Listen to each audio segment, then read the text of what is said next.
as ciências sociais e os primeiros sociólogos. Professor Gildo Monteiro, de Sociologia do primeiro ano A, B, C e D. Os pensadores clássicos da sociologia.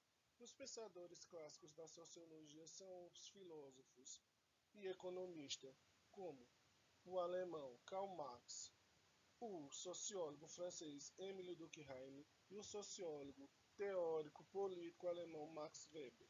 Apesar disso, não podemos deixar de mencionar a participação honrosa do filósofo francês Auguste Comte, considerado o pai da sociologia, por enunciar pela primeira vez a necessidade de uma ciência capaz de entender as bases da sociedade e criar propostas de intervenção para que ela possa desenvolver-se plenamente. Com distintas visões sobre o método sociólogo e o sobrenome e o curso da sociedade, os autores do chamado tripé da sociologia, Marx, Durkheim e Weber, contribuíram imensamente com o desenvolvimento basilar dessa ciência.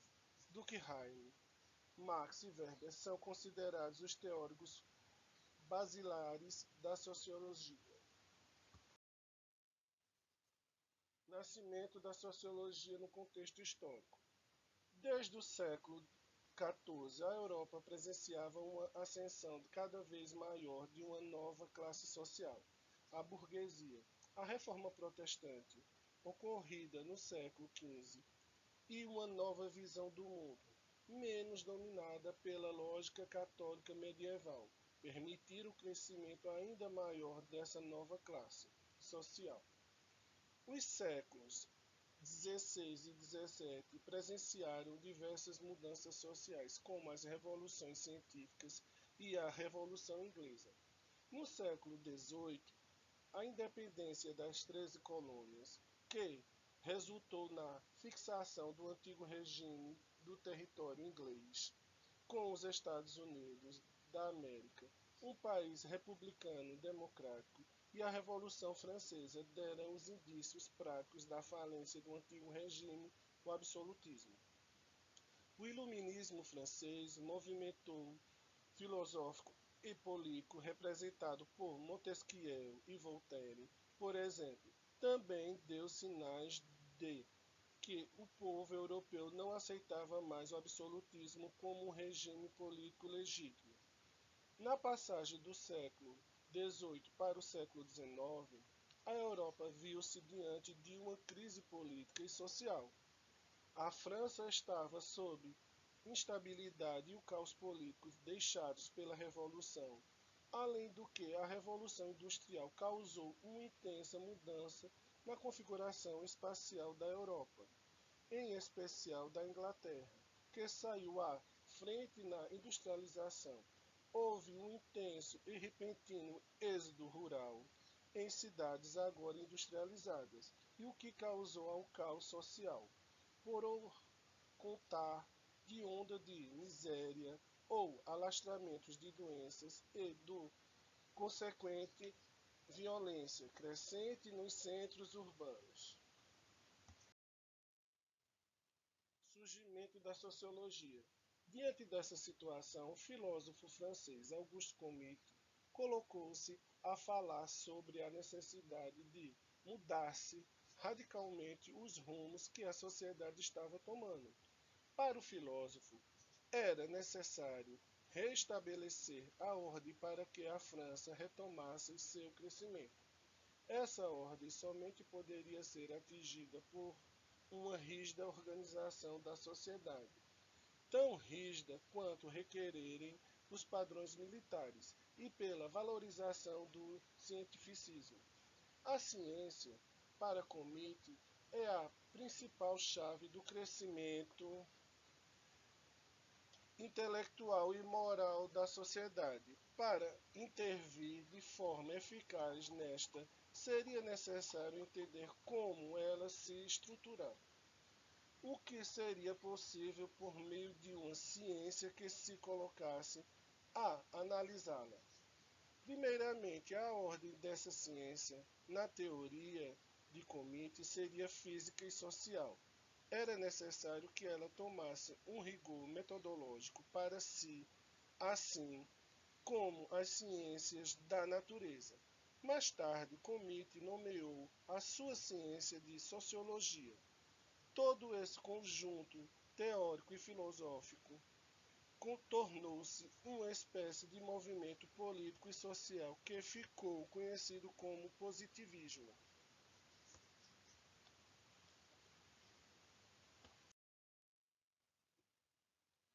Sucessores de Comite na sociologia. Apesar de ter enunciado pela primeira vez a necessidade de construir-se uma ciência que estudasse a sociedade, Comite não desenvolveu um método para que ela funcionasse. Tampouco conseguiu galgar as abstrações filosóficas, as quais ele dizia ter de superar em seus trabalhos.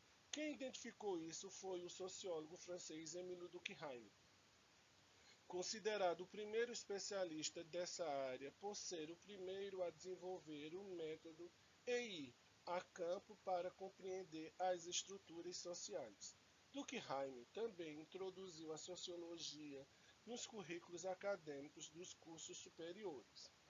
Antes dele, Marx já despontava como seu método materialista histórico dialético de análise social.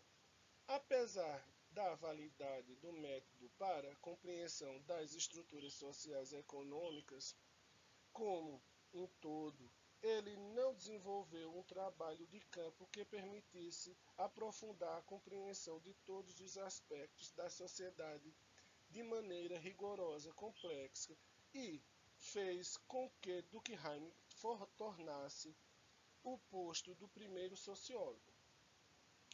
Por último, na formação da tríade da sociologia clássica, temos o sociólogo, jurista e político alemão Max Weber. Weber propôs um método e um olhar sociólogo bastante diferentes do que foi proposto por Durkheim e por Marx. A sua importância histórica dá-se justamente pela visão inovadora que ele trouxe à sociologia. Para resumir, o posicionamento dos autores clássicos, podemos dizer que Durkheim e Weber são conservadores, defensores do capitalismo, enquanto Marx é favorável a uma revolução para derrubar de vez esse sistema. Para saber mais detalhes do surgimento dessa ciência, o surgimento da sociologia.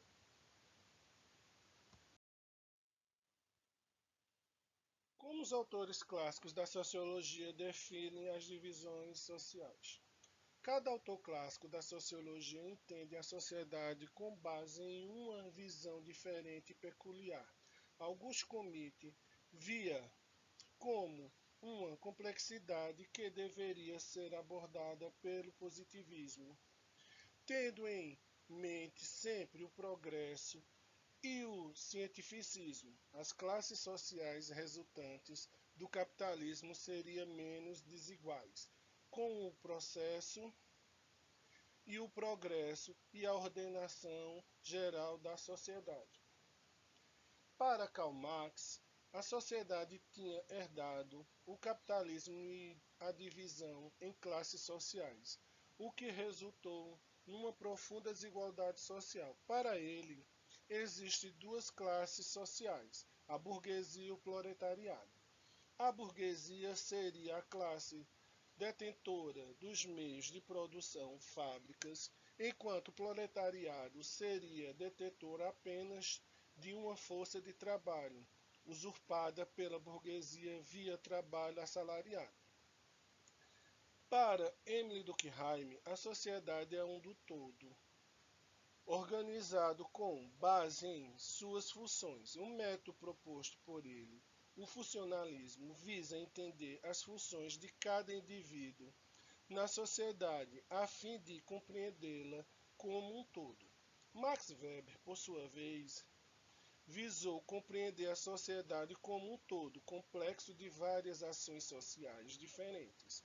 Cada indivíduo agiria de uma forma diferente e, para saber como essas ações ordenam-se, seria necessário estabelecer-se um parâmetro.